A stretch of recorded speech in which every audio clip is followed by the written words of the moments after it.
Hey there, and welcome to the Confident Woman Podcast. I'm your host, Rachel Brooks. Join me as I sit down and chat with co-hosts, friends, and carefully curated guests and talk about all the things that empower you to become your best and most confident self. So, let's get started. All right, ladies, welcome back. So today we have with us Angie Leitnaker.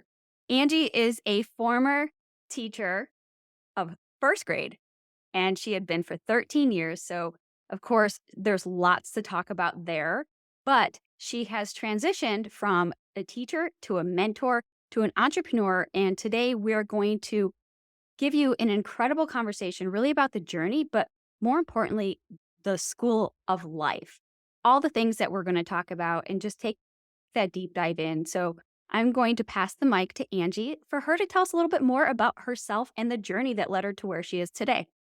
Oh, Rachel, thank you so much. You nailed the name, which is incredible. I'm so happy to be here with you. And every time we have a conversation, it's like I leave that conversation with my heart so full. You're just such a beacon of light. But yeah, just a little bit about me. I taught first grade for 13 years. I actually thought I was going to do that till I was 105, was what I wanted to do since I was in the sixth grade. I loved it so much.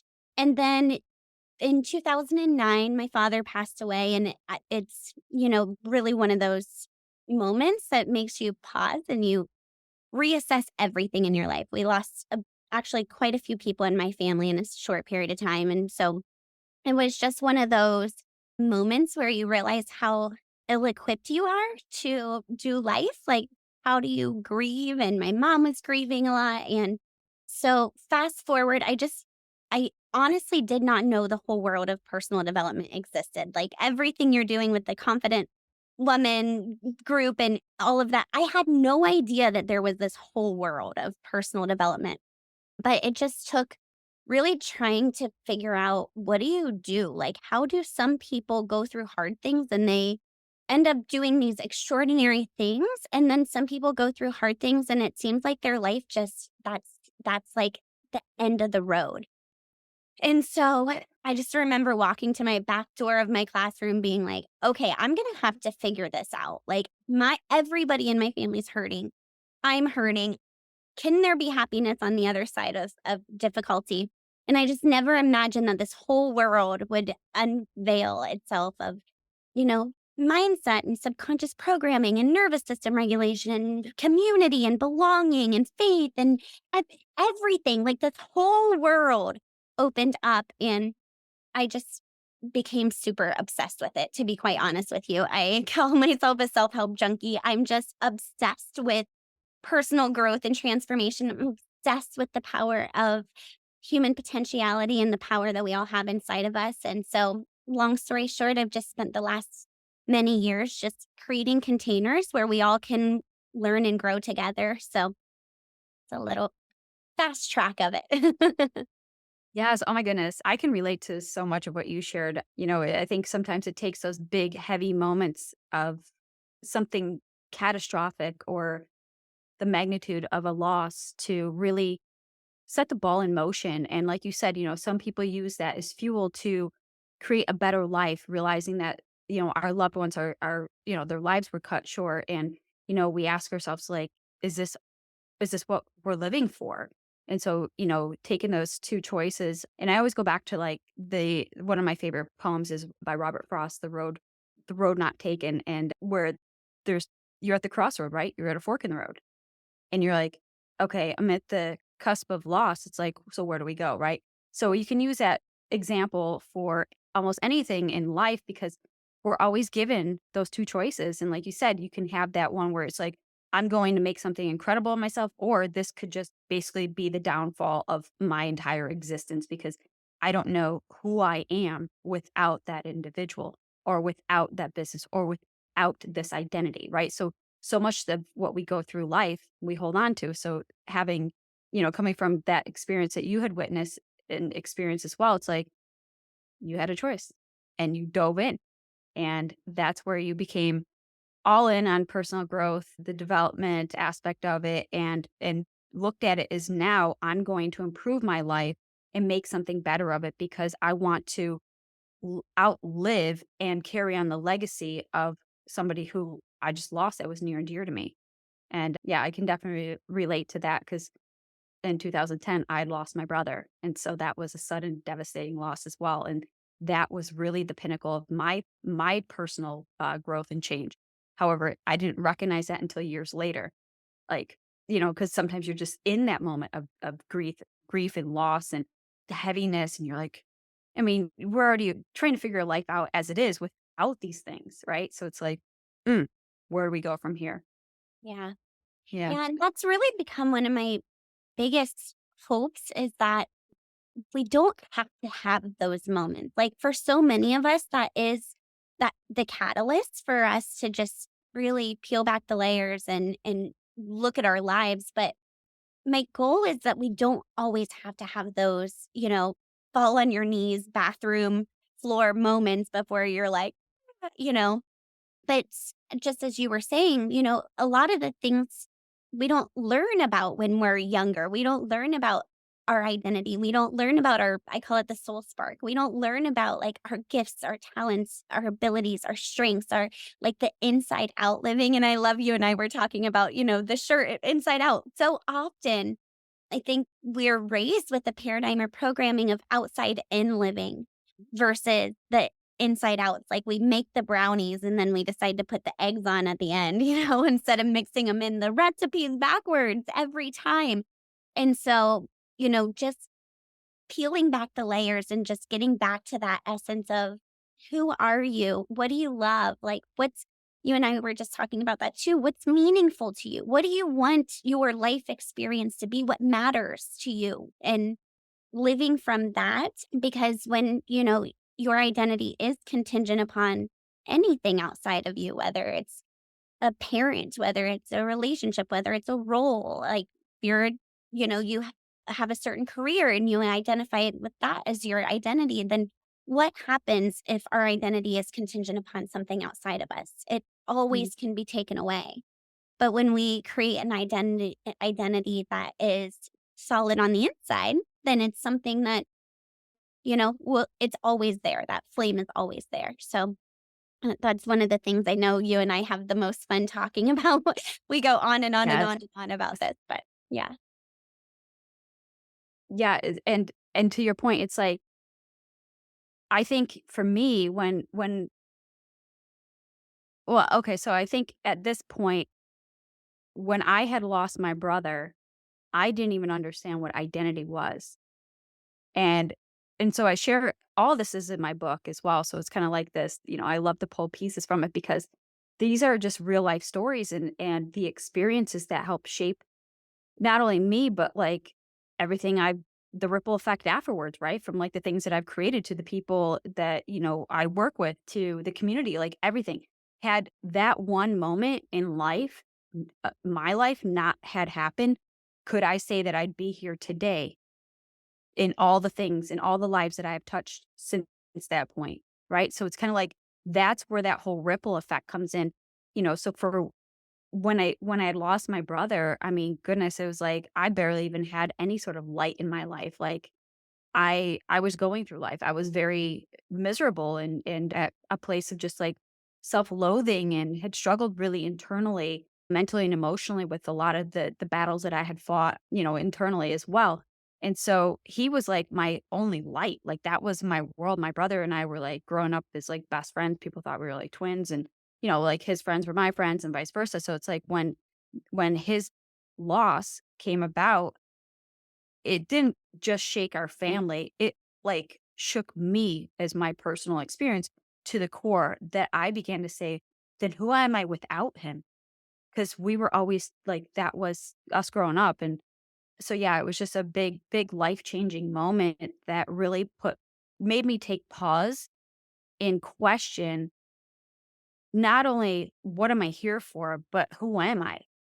Because I didn't know who I was without him. I didn't know who I was because of all these things that I'm constantly fighting and battling. And, it's like, do I lead with that? Like, who was Rachel?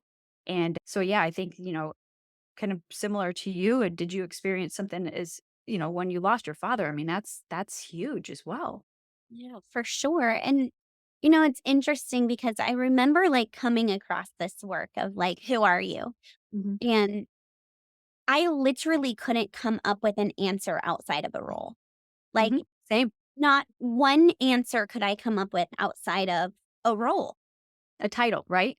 a title, Mhm. And I think that that's something that's magnetized me in my life now to want to help other people. I had no idea what empowerment coaching was or any of the things. I was literally like Googling, like, are there coaches? Whatever, because this was a long time ago.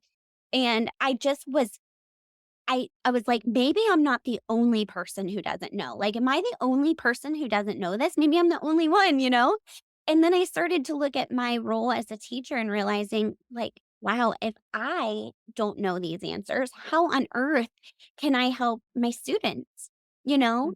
And so it's really just become this passion for connecting with other women, creating retreats, like, that's my favorite thing, and Rachel, I can't tell you how many times, maybe you guys have done this in yours too, we'll do this activity, like, "What are you grateful for?" And the last thing that we ever say is ourselves. "Who are Mhm. you?" The last thing we can ever answer is, like, who we are on the inside. It's just and here we are, these people going through this whole life journey, the hourglass is one day gonna run out of sand, and it never stops, and so we go through this whole life journey never really knowing the answers that create the most fulfillment in Mhm. this life experience, and so my intention is just that more of us can cherish more moments, you and I were just talking about this a little bit ago, like, spending time with the people you love, like, living your soul spark. You find magic in writing, and so, like, the ripple effect of you writing and, you know, holding containers of things, like, you finding your soul spark has literally been like a candle that's, like, lighting, lighting, lighting, lighting, lighting other people's, and so that's my dream, is that more of us can just wake up and say, "Wait a minute, who am I outside of my roles? Why am I here? What's my essence identity? What's the thing inside of me that can never be taken away? And what am I gonna do with this now? Now what?"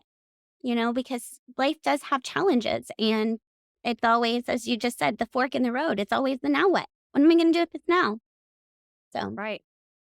Yeah, and, those questions are pretty much the same questions that I had to ask myself, and, at the turning point of, like, my book, I mean, my book is really the whole journey of, like, how I even figured out at that point of, like, who I was, and the 3 questions that I had to ask myself was, "Who am I? What's holding me back? And what's my purpose?" And then a 4th, to wrap all that up is why, because you have to ask yourself why. So, when you say, like, "Who am I?" and you lead in with a role and a title, it's like, well, why do you lead in with a role and a title? Like, is that really who you are? Is that who you're created to be? Like, to get a promotion and slap a title on it? Because that title can be stripped away right away, right? And, it's like, how many of us actually do that? And and that's the thing. I think, for me, when I was going at the beginning of this journey, I lived from that, as you said, the inside out approach, or I mean, the outside in approach, because I was very externally driven. I wanted to have the perfect life, the perfect title, the perfect role. Everything had to be perfect on the outside because I didn't want people to see the mess that was inside because I didn't even know. I didn't even know how to like keep house in here. I didn't even know what went where. I didn't even know that I had a house because I didn't even know who I was that I was housing. Right. So it's like, so you learn so much of this.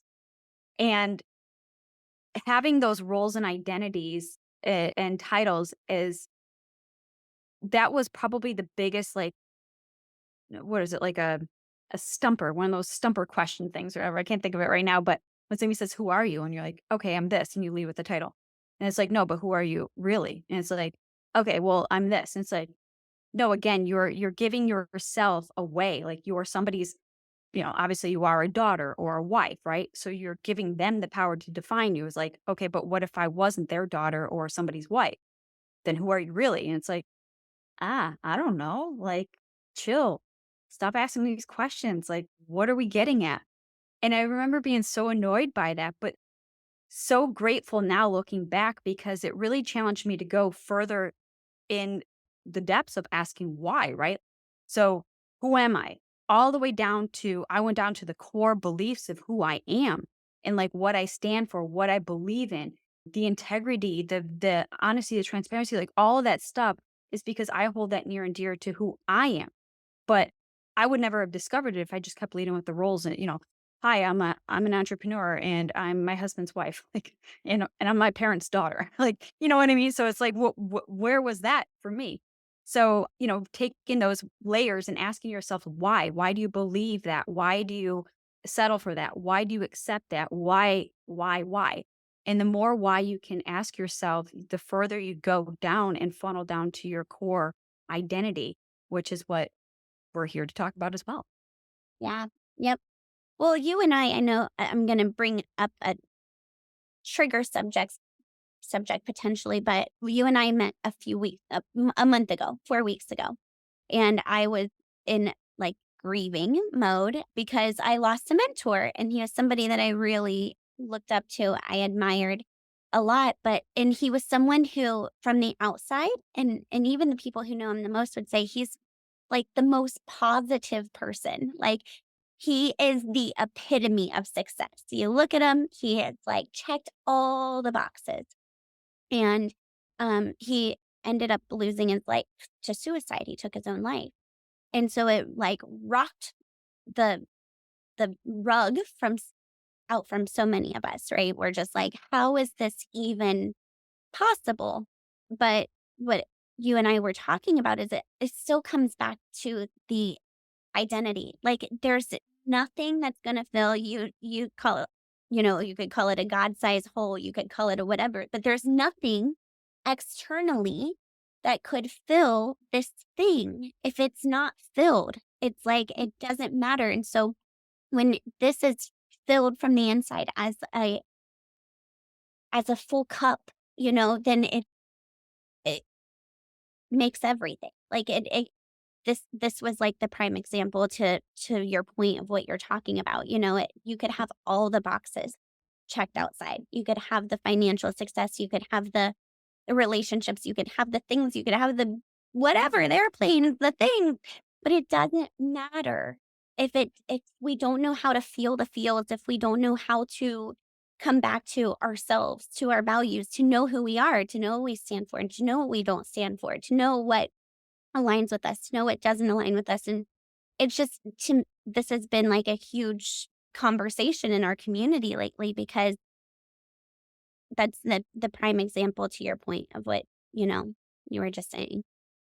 Right. It like you said, you have a God-sized hole in you and we're trying to chase and fill it with not, you know, godlike things or something, like I'm just using that metaphor because it's like we're trying to chase something externally to fill this deep internal hole or void. And as much as we try to satiate that or feel like we're meeting our desires and wants and stuff like that, but it's like again, this conversation could go like pretty deep, but it's almost like we're only feeding our fleshly desires and not our soul desires.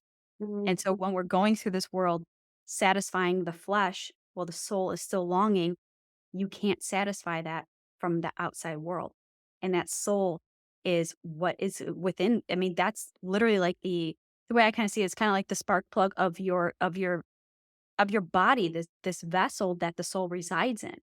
And when you could distinguish between the two, you realize now that there's a soul aspect of it, and what your soul needs is completely different than what your fleshly body needs. And so if you're disconnected between the two, that's going to cause this angst inside. There's going to be a disconnect. And to your point with your friend that you had lost, and I know that you and I had talked at great lengths about that as well. And so, obviously, still my condolences. I mean, this was a heavy shocker for you and the community and the family that he had built online as well. And I think from that perspective, you can almost go back because I think somebody that everybody can almost relate to is Robin Williams, right? When he had lost, he took his own life. Yep. He was a man that lived to make everyone happy and laugh, and you would think that he was jovial and jolly and just filled with just humor and love and laughter and all the things. Yep. But you couldn't see the darkness that was within, and that was something that when you go so long and so far, it feels like it's out of reach and out of touch. And, you know, I remember it when he had passed, one of my big mentors was, you know, talking about that as well and really kind of put the lesson in perspective by using that as an example as well. But like, you know, for us, we have to tap into our soul's identity, our soul's calling, and our soul's purpose. And, you know, I've been very open about mine is like my soul, I realized that I was missing my connection with my creator. So it's like, how do I tap into my soul to be fueled and filled? I plug into my faith. I have conversations with God. I, you know, pour into scripture, into reading the Bible, praying, praising, worshiping. Like I spend the bulk of my time in my day connected to my connector. And people are like, you know, typically when in business, you're thinking, well, that's not going to grow your business. That's not going to grow your life. I'm like, he gave me life. He's taken my life. We're all going to end in the same place at some time. We just don't know the expiration date. So I'm like, I'd rather be cool with my creator because this time here on earth, we all know it's too fragile and it's too short. Yeah. Yeah. Yes. I love that so much. Well, and another thing that came up this week was, like you were using Robin Williams as an example, or I was thinking too of Twitch, right? Like Mm, people have these outside perceptions, and then if the inside doesn't match, this is like the discord. And so I read something this week about an analogy of someone holding a glass above their head, a glass of water, and they were like, "How heavy is the glass?" And people would guess, like, I don't know, so many ounces, whatever.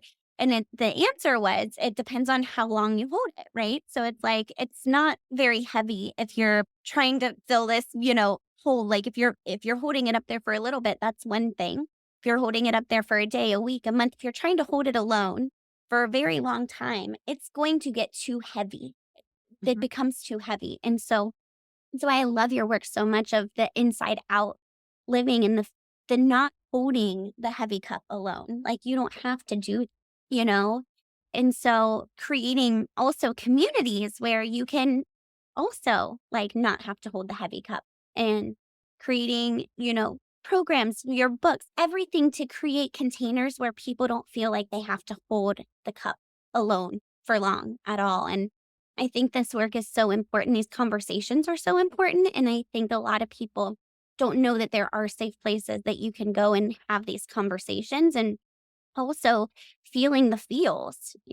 This is Yeah. something else that's just, I didn't know how to do this. Like, even when I lost my dad, I didn't even know how to, like, what do you do with these feelings? Like, what even are they? And what do you do with them? I have all of these feels. I was so disconnected from it. I didn't understand feelings. And you and I were just talking about this, like the amount that we can hold space for the hard is it equates to the amount that we can hold space for the good. So a lot of times we forego joy because we don't know how to hold space for the equal and opposite. Everything has an equal and opposite. The duality, the amount that we can hold of either side is what we get in the vastness of life. And you said earlier, I just want to have a life of meaning. But how do we Mhm. have a life of meaning without leaning into the really wonderful point and also holding space for the really hard times too? And it's just that the whole human experience, it's so important for us to like to learn how to feel the feels. Yeah.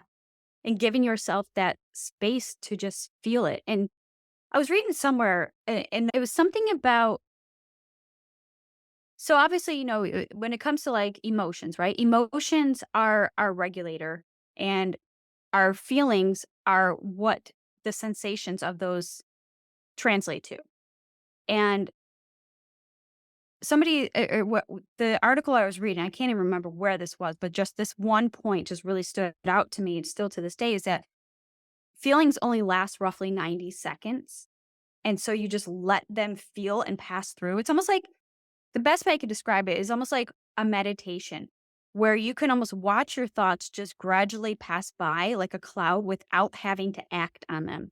And it's the same concept because when we could feel what we feel and just let it pass through our body without reacting, because if we react, we're prolonging the movement of it trying to excrete through our body because it's all energy, right? So it's like energy has to come through us or, move through us.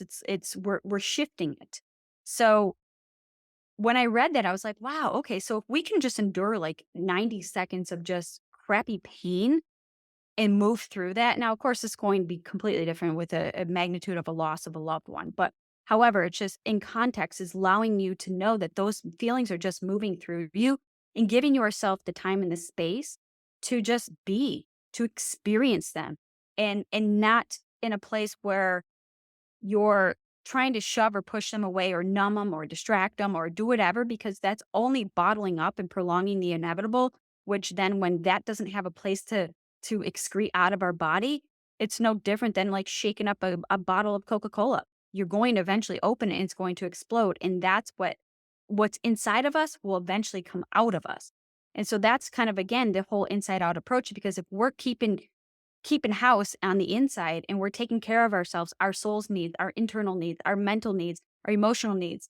Our physical is, how we typically tend to see the external. It's like, oh, well, you don't look ill because I can't see your mental health, pains. Or if I can't see it, then it doesn't exist. And it's like, no, you don't have to have like a severed leg and be gushing blood to say, listen, I'm in pain. I'm suffering. I'm going through something. And that's what I'm trying to paint this analogy is that our inside, just because we can't see it, doesn't mean that it doesn't matter and it doesn't exist and that there isn't a place for it. And that's the same thing because that's where your soul lives. And if we're not giving our soul what it needs as well, because if we don't see it's out of sight, out of mind. No, because that will be that nudge, that tug, that angst, that like you could just feel it inside of you. It's like it consumes you in a different way. But it's so cool when you can now take your life from that external and move it internal because how differently we see and perceive the world through our own lens, which has opened up our perspectives, shifts our paradigm to coming out with more compassion, empathy, understanding, and seeing people for who they are as souls living a human existence. We're spiritual beings living a human existence. People tend to have that backwards and just say, oh, well, I'm a human being. And, I don't even know if there's a soul or spirit in me because I can't see it.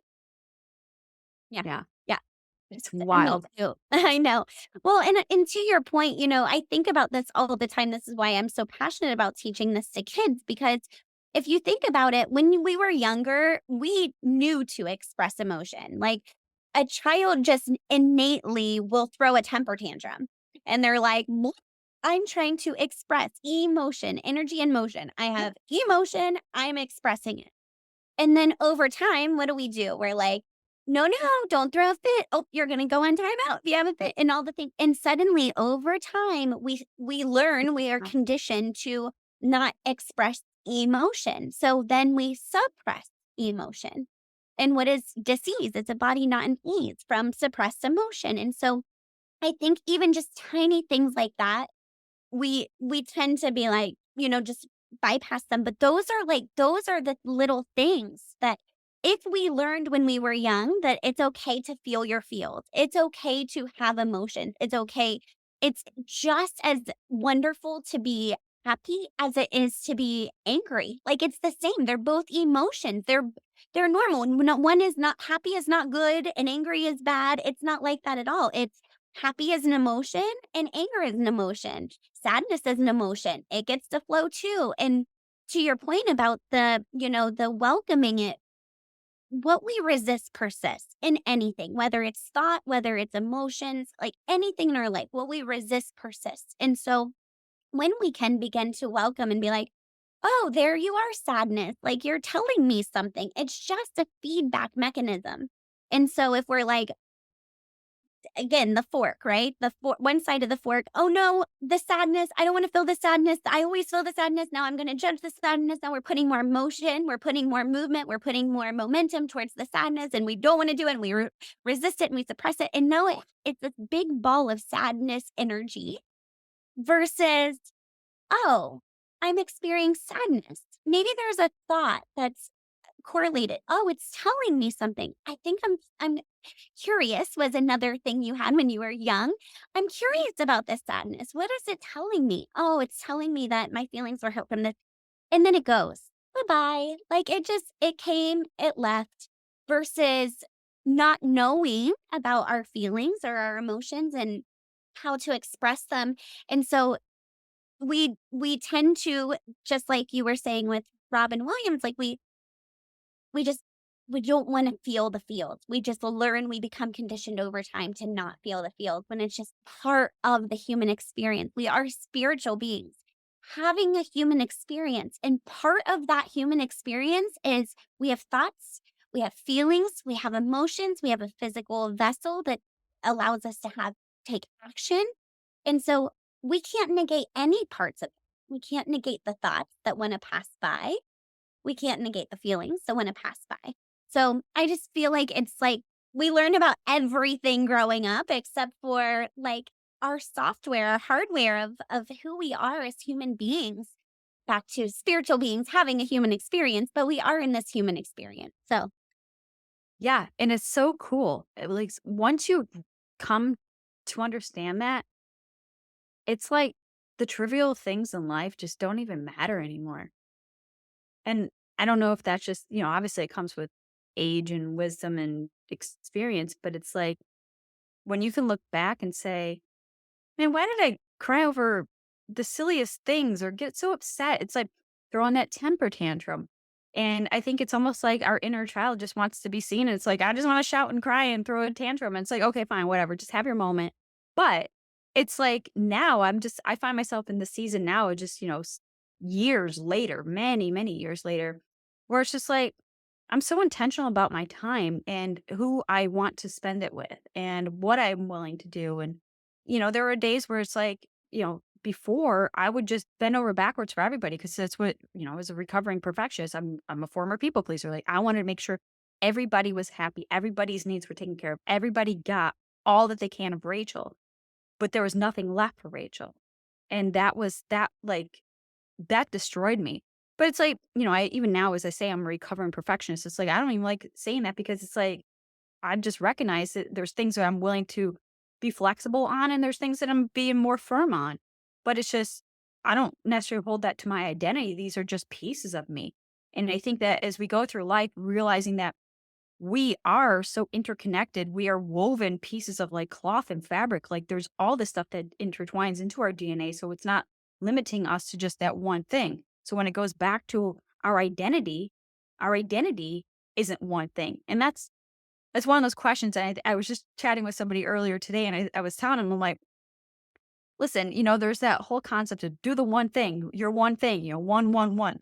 And it's like, name a woman who has ever just one thing. I mean, women, we understand we are complex creatures. We just complex the most simple aspects of life. I don't know why. We just do. It's just the reality of it.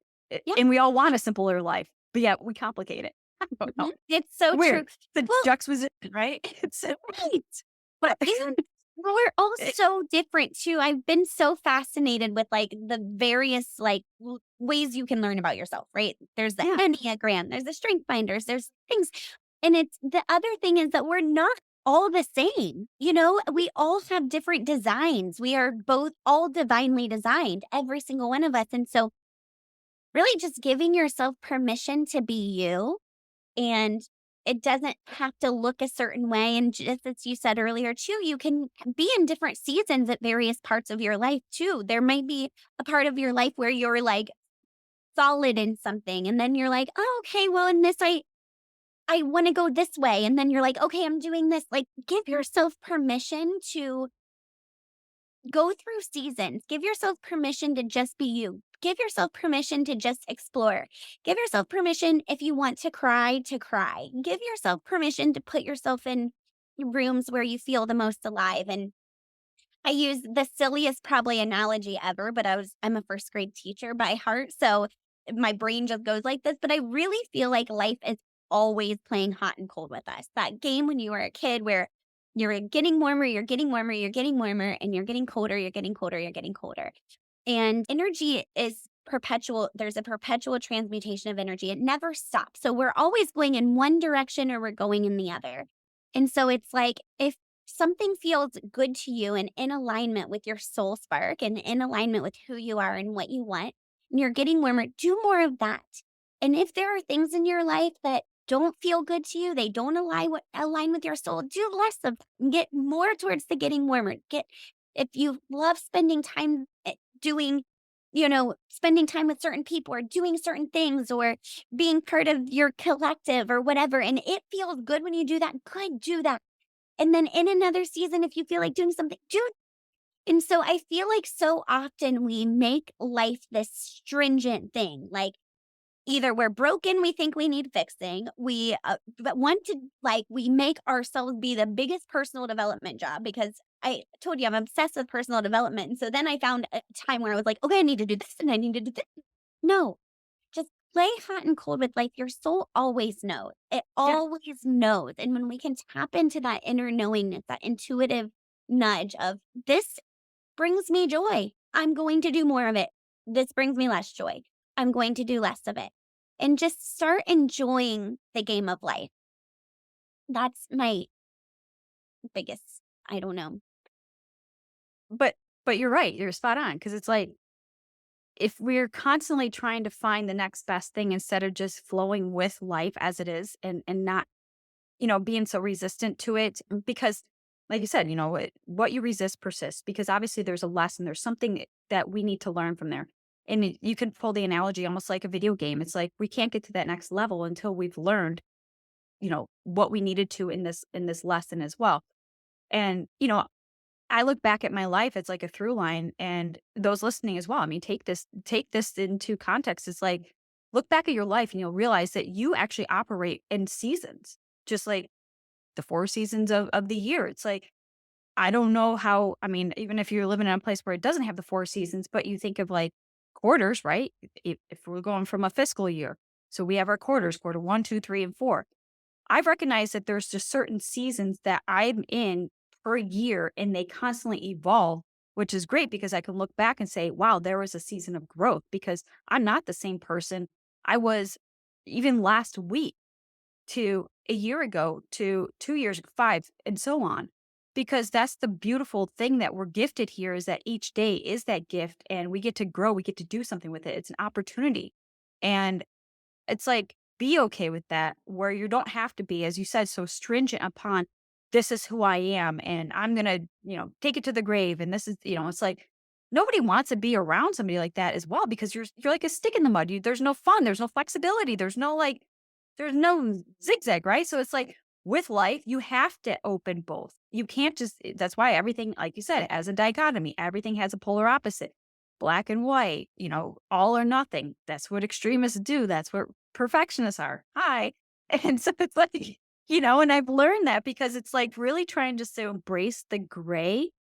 Because when you can embrace the gray, you're in this balance of moderation. You're just in constant fluid movement because you're not stuck. And I really welcome that into my life. It's just like this whole flexible lifestyle. And it really even started all the way back to like my bodybuilding days. It's like I learned how to, instead of having these extreme diets, which I did for all these years, and that's eventually what had landed me into bodybuilding because it was I struggled with my body and acceptance and all the stuff internally. So it's like I started to embrace this new concept of flexible dieting. And I was like, wait a minute. So I can have my cake and eat it too? Yes, you can. So you're saying I can have like a protein shake and a donut? Yes, you can. But it's not like you don't do that every single day. It's in moderation. You zig and you're zagging.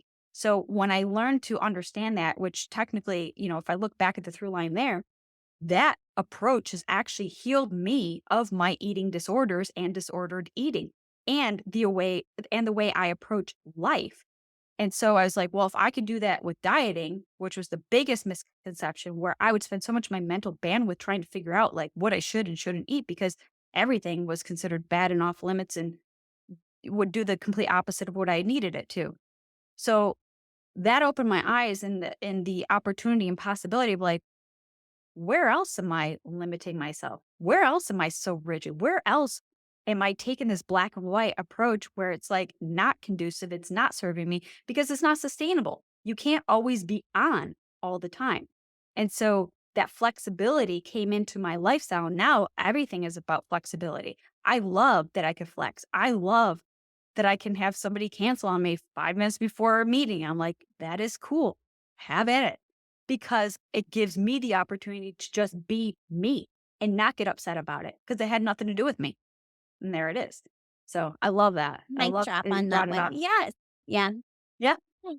So, Well, you stop death gripping life. I don't know about you, but when my life was more outside in, it was like a leaf floating in the wind. It's like, okay, if life blows you this way, you're good. And if life blows you this way, you're not. And then what happens? Like, I was like trying to death grip this thing, like this game of life. Like, okay, we've got to control this. And if this, and life doesn't happen that way. Like, things happen, people cancel, hard things happen, people we love, go away. Like, we cannot possibly control all the things. And so, it's like the palm trees, right? They're just like they withstand the storms because the wind blows, but they stay rooted. And life is going to do that. And so it's it's better than like white knuckling this game of life and being like, I'm gonna make it be the way I want it to be. It's like just ride the tides, center in yourself as much as possible. Play the game of hot and cold. Listen to your intuitive knowingness that's always there. It never goes away. It's been there since the day you were born. Like, just follow your nudges. Live in joy as many minutes as you possibly can. Taste life, experience it. Look the people you love in the eyes. Let them know you love them.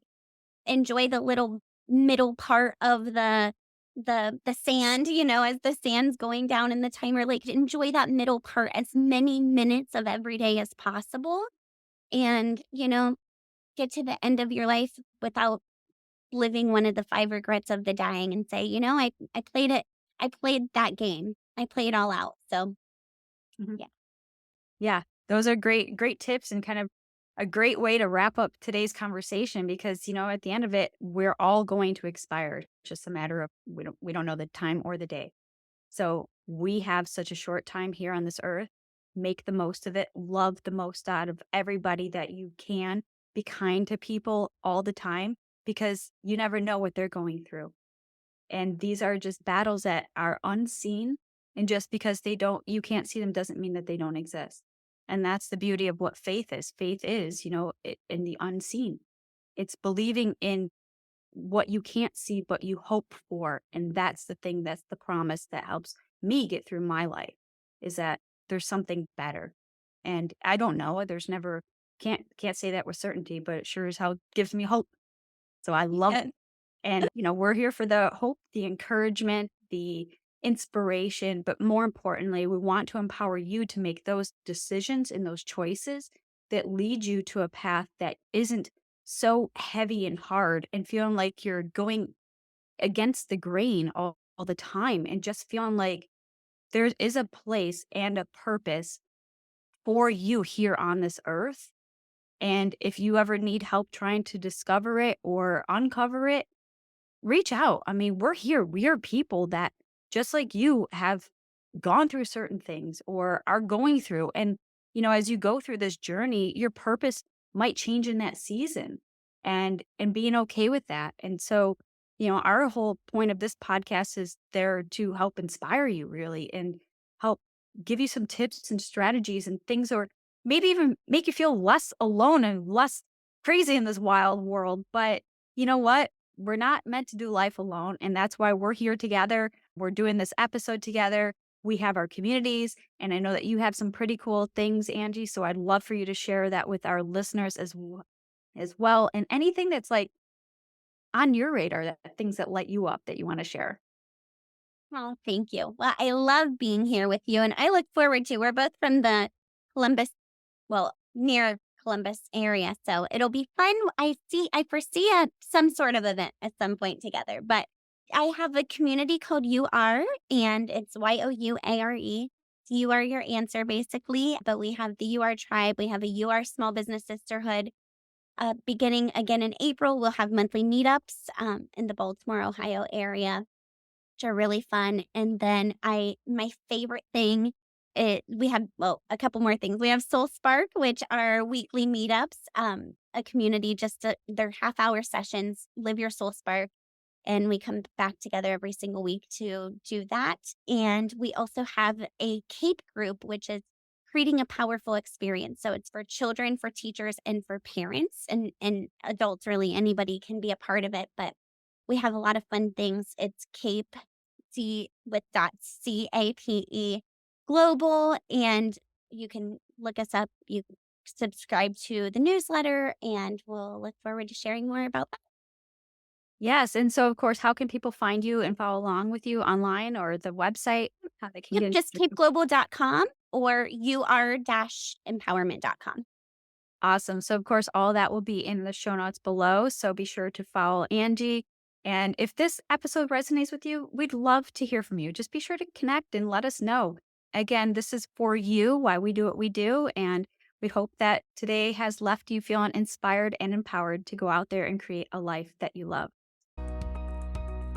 Hey there. Thank you so much for joining me on today's episode of the Confident Woman podcast. If you enjoyed today's episode as much as I did, please be sure to like, subscribe, and leave us a review.